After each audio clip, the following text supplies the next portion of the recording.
Well, hello and good morning. You can see it's still dark outside as I make today's video. Today is Monday, March 27, 2023, and I am Kenny Polcari, your host of the party. And what is it that we need to know? Well, the Deutsche Bank disaster apparently is not the disaster that they made it out to be on Friday. And First Citizens Bank buys $72 billion of assets from the failed Silicon Valley Bank for $56 billion. That's a 22% discount, so expect the regionals to rally. FRC this morning has already quoted up 25% in the pre-market. Over the weekend, we heard from Minneapolis Fed President Neely Kashkari telling us that the banking crisis increases the risk of a recession. Now that's funny. Look, more Fed heads are going to speak this week, so we'll get to that in a moment. And what do we have for dinner tonight? We're having the Spaghetti al Tonno. It's delicious, simple to make, and so good. Okay, look.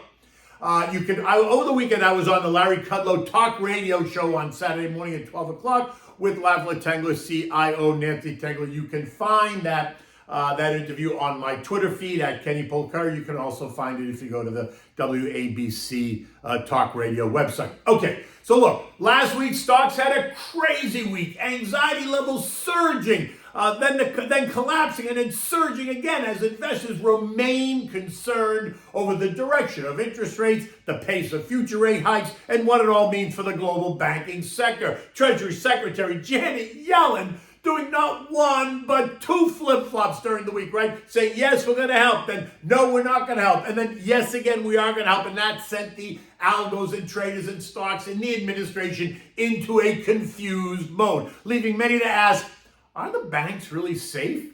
Are my deposits protected? And who, by the way, is driving this bus? Because it certainly is not Janet Yellen. The NASDAQ was the clear winner for the week, rising about 3% on the week, while the Dow, the S&P, the Russell, and the Dow Transports ended just within points of where they began the week. But that doesn't paint the picture of all the volatility and swings that we witness day to day. While the daily action saw the indexes get whipped around all week, Friday began as if we were about to witness another European banking disaster by Deutsche Bank. Rumors about imminent failure swept and sent European markets reeling, falling more than 2.5% in early trading on Friday morning. And that set the tone as well for U.S. futures in the pre-market, and they were ugly.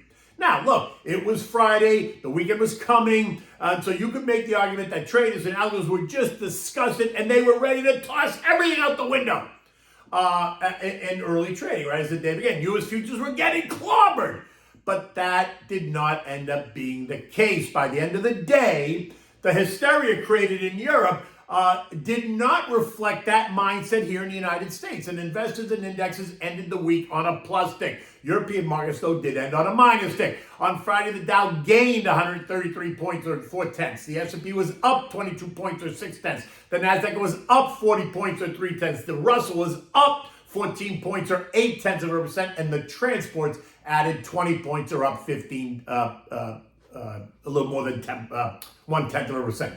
Other Fed officials now confirming what JJ said on Wednesday, with St. Louis' Jimmy B telling Bloomberg that he sees the terminal rate going to 5.625% before he is willing to give up on the hikes, right? He was then joined by Richmond's Tommy Barker and Atlanta's Rafi Bostic, who both acknowledge that inflation is still too damn high and that monetary policy should remain focused on fighting inflation. Neither one apparently concerned over the recent banking crisis. In fact, Bullard justified his comments by saying it this way, and I quote, "Continued appropriate macro-prudential policy can contain financial stress, while appropriate monetary policy can continue to put downward pressure on inflation."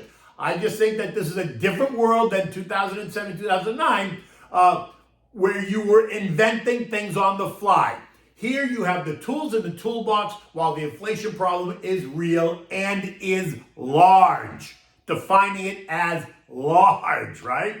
So if he has his way, we can look for at least one more 25 basis point hike, if not two, hoping that the coming credit crunch is going to do the rest of the work for the Fed. Expectations suggest that the Fed will pause now in May and let it all just kind of simmer down. Unless, of course, this week's PCE data and April CPI and PPI data do not retreat, then they will have no choice but to keep pushing rates higher. Gavish? Okay, now look.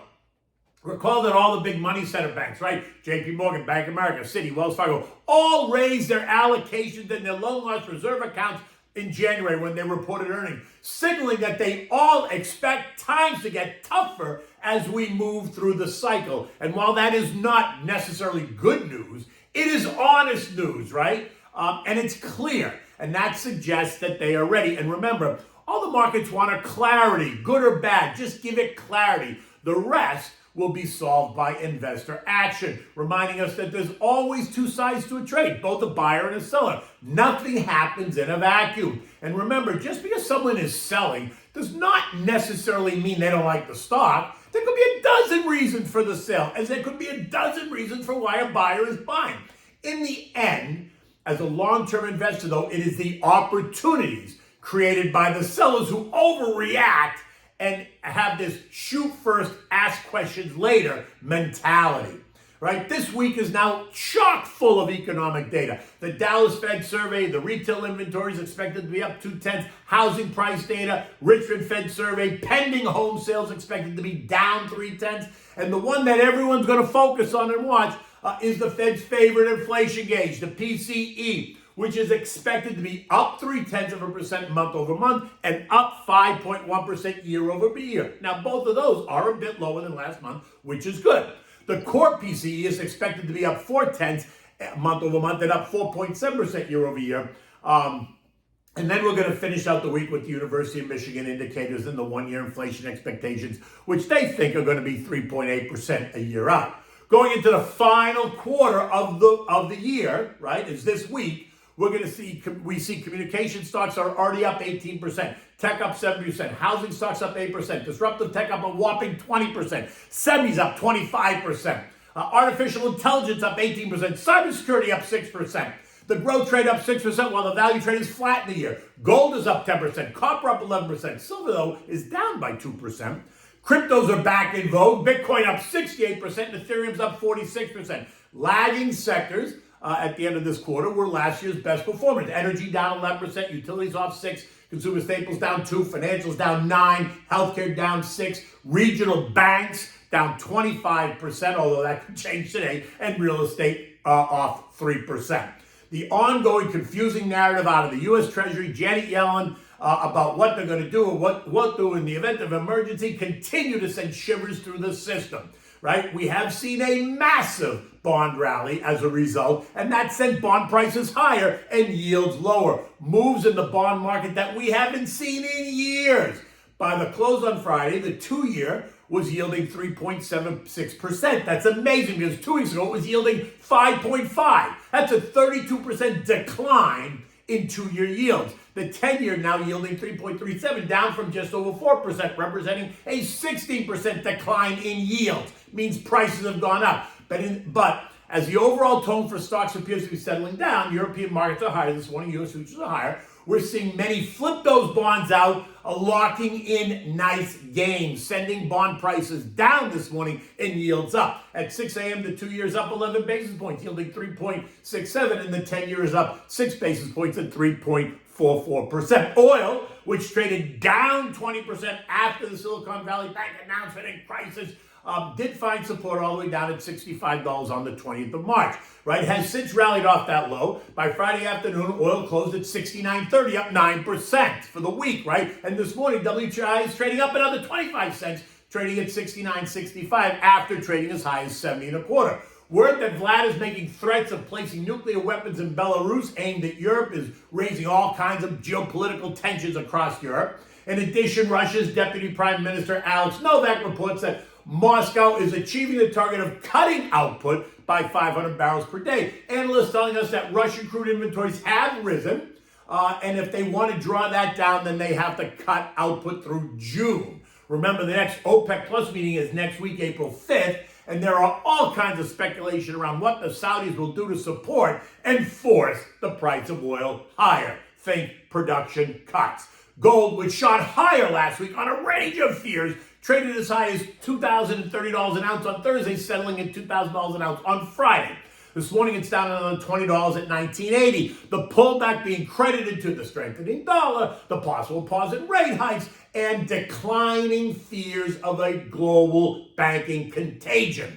News that First Citizens Bank shares has purchased Silicon Valley's assets is helping to send gold lower and futures higher. First Citizens is said to have bought all the deposits and loans for about $56 billion, which is a $16.5 billion discount from its $72 billion valuation. This morning, First Citizens is quoted up $60 or 10% at $640,700 on the back of that news. Expect to see lots of action in the regional banks today and potentially more pressure on gold as a result. Trendline support for gold is 1915, but trader support's more like 1950, and resistance is at 2030. The dollar index is holding steady at 103.13 as an attempt to push up and pierce resistance at 103.46. A successful move up will put some more pressure on the commodity complex, and it appears that we're in this dollar trading range of 100 for support, 103.50 seems to be resistance. This morning, global markets are higher. European markets are up. The UK's up 0.5%, while the Italians are taking the lead up 1.2. Everyone else is jockeying for position in between. The banking issue remains top of mind, but many investors appear to be okay with where we are, cautiously optimistic after Friday's beating. Deutsche Bank, which created all the drama on Friday, is trading up 3.7% in mid-morning. Right? Over the weekend on Sunday, we heard from IMF chief Kristina Georgieva. She told us that the risk of financial instability have increased, but the action by advanced economies appear to have calmed the stress. German business sentiment has climbed for the fifth straight month, manufacturing showing the biggest change, while they did also see improvement in services and trade. Vlad's latest nuclear threats are not causing investor angst, they're causing political angst, but not investor angst, at least not yet. U.S. futures are up this morning. Dow futures up 120, S&P's up 15, the Nasdaq's up 27, the Russell is up 12. News that First Citizens, right, a top 30 bank, is buying the assets of Silicon Valley is helping that tone. Regional banks are expected to benefit, and they're all quoted higher in the pre-market. Concerns over the European banking sector because of Deutsche Bank drama on Friday have now dissipated. Over the weekend, we saw Minneapolis' Neely Kashkari on Face the Nation telling us that the recent banking crisis has increased the chances of a recession. I think he said something like, it could be a much bigger threat of something slowing down or even breaking. Well, here's a clue, Neely. The recession is here. The slowdown has begun, and if you hadn't noticed, a handful of banks have been broken. The recent banking crisis only increases the depth and length of the recession that's coming. So get that straight, Neely. In addition to all the other macro data points, we're going to hear from a range of Fed heads, right? Neely Kashkari kicked it off over the weekend. Expect to hear from Boston's Susie Collins, Richmond's Tommy Barkin. On Friday, we're going to hear from New York's Johnny Williams. Other Fed speakers this week include other speakers, not Fed speakers, this week include Treasury Secretary Janet Yellen. Maybe she's announcing her retirement. And ECB President Christine Lagarde. The S&P closed at 3970, up 22 points on Friday, but it was a crazy day. The S&P traded as low as 3909, again breaching the support trend line at 3955, but finding ultimate support right around the 3900 level, as it did earlier in the week, as it tries to stabilize around this current trend line right now.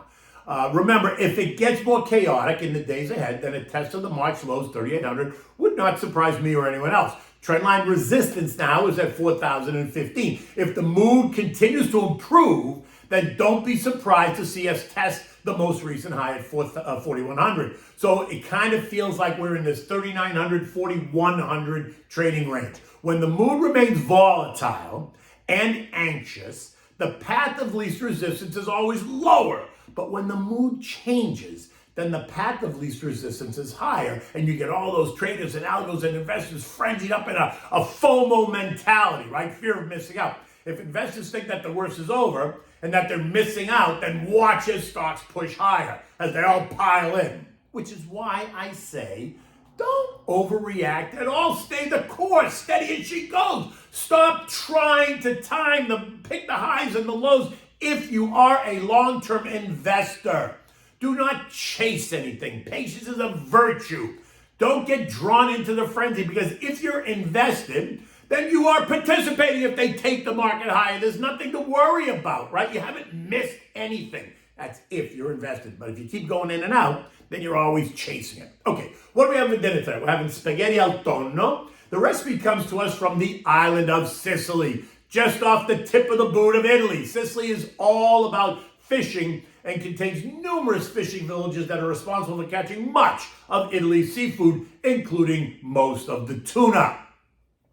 Giuseppe Garibaldi, who's the Italian national hero, is said to have eaten this dish upon his arrival in the Sicilian city of Marsala in the year 1860. But whatever its origin, it is delicious, and it's not that difficult to make. So for this, what you need is you need tuna in olive oil, right? So buy the Italian tuna in olive oil, not water. You need then olive oil on the side, salt and pepper, red pepper flakes if you want, dried oregano, crushed tomatoes, kitchen-ready crushed, not puree, kitchen-ready crushed. You need capers, garlics, anchovies, white wine, and 1 pound of spaghetti and freshly chopped parsley, and of course, the fresh grated Parmigiana cheese. You bring a pot of salted water to a rolling boil, put it on the back burner so that it's there, it's ready for you. In the meantime, in a large skillet, enough to accommodate the pasta, turn up the medium heat. Add some olive oil, 1 or 2 anchovies, depending on your taste, right? And then add the drained capers. Saute until the anchovies melt, because you know they melt in the heat. Now add in the garlic, right? 3 cloves of garlic that you want to thinly slice. Saute that for another 3 or 4 minutes. Careful not to burn it. Now add in 3/4 of a cup of dry white wine. Hello, Pinot Grigio, Santa Margherita. And then turn the heat up to medium-high and bring it to a boil. And then add some red pepper flakes and the dried oregano and reduce it to about 1/3. Let the alcohol burn off. And stirring it as it reduces. Now add in the crushed tomatoes. I use a San Manzano. You want to stir it to mix, season it with salt and pepper, let it simmer for about 10 minutes or so. Now you're going to add in the tuna and the tuna oil, right? So open the can up, drop the tuna in, break it up with the back of a fork, stir it to mix it well, add in the chopped parsley. Now lower the heat to simmer and just let it simmer. Now, add the spaghetti to the boiling water. Cook that for about 8 minutes. You want it to be al dente, right? Strain, always reserving a mugful or 2 of the pasta water. Now add the pasta back to the pan that has the sauce in it, right? Add a splash of the pasta water and then toss it to moisten, right? Cover it and just allow it to sit for 3 minutes or so, right? Turn the heat off. Just allow it to sit. Now pull it, take the top off, see if it's moist. If it needs a little bit more water, just add a little bit more here. You don't want it soupy, you just want it moist. Now serve this in a warm bowl, top it with a drizzle of your favorite olive oil and some more chopped parsley if you want, and naturally, you're always going to have a bowl of fresh grated Parmigiana cheese on the table for your guests. Cheese on this dish is key. Listen, cheese on any dish is key. As far as I'm concerned, I just can't get enough of it. In any event, you can also use, depending on your taste, you can use 1 can of Italian tuna in the oil. You can use 2 cans of Italian tuna. Depends on your taste. It also depends on how many people you're cooking for, right? Clearly, the more people are going to eat, then the more you have to make. So you have to just kind of judge that on yourself. In any event, look, the sun's just starting to come up as the market prepares to open. Until tomorrow, take good care.